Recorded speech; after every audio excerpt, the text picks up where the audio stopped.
So this is my review of the Avengers. I'm starting to come to this conclusion that most of phase one is more of like a relaxing watch through from Iron Man to the Avengers.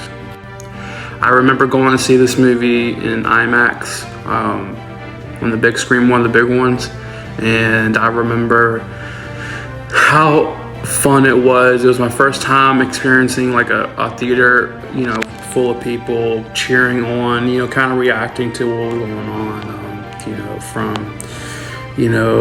when, the twist with Loki, when, Hawkeye and the goons kind of go to the shield helicarrier and attack.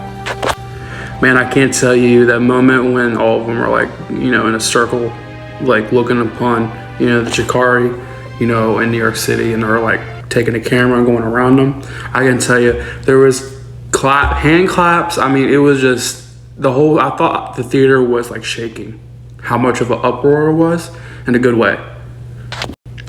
But easily this movie for me, I mean, everything about it doesn't stop. It's probably one of my favorites. I mean, there's some parts in it I wish we kind of got to have more of. Like, I felt like I wish we could have had more of a backstory on Hulk, because, we have a whole nother, new Hulk, Bruce Banner, Mark Ruffalo, because, that whole ordeal.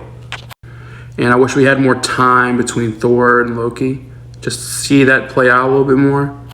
But overall, this movie, from the action, from the pacing, to the build-up, to, why they got together and what happens, I mean, this movie was epic, and it would always go down in history, for me at least, as one of the greatest epic moments in cinema history.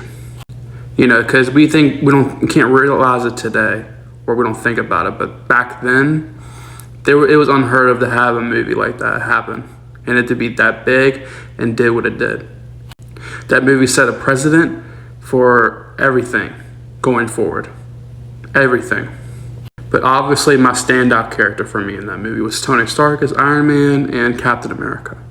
From the acting to the storytelling to the direction, I loved it. Even how it was shot, the screenplay and everything, it was just amazing. And the fight scene in New York City would always be an epic to remember. My rating for this movie would probably be a solid 8, just because it's just a great movie, and Marvel, and just in general, all around a great movie. That's my review on the Avengers, and stay tuned for more for phase 2 coming soon.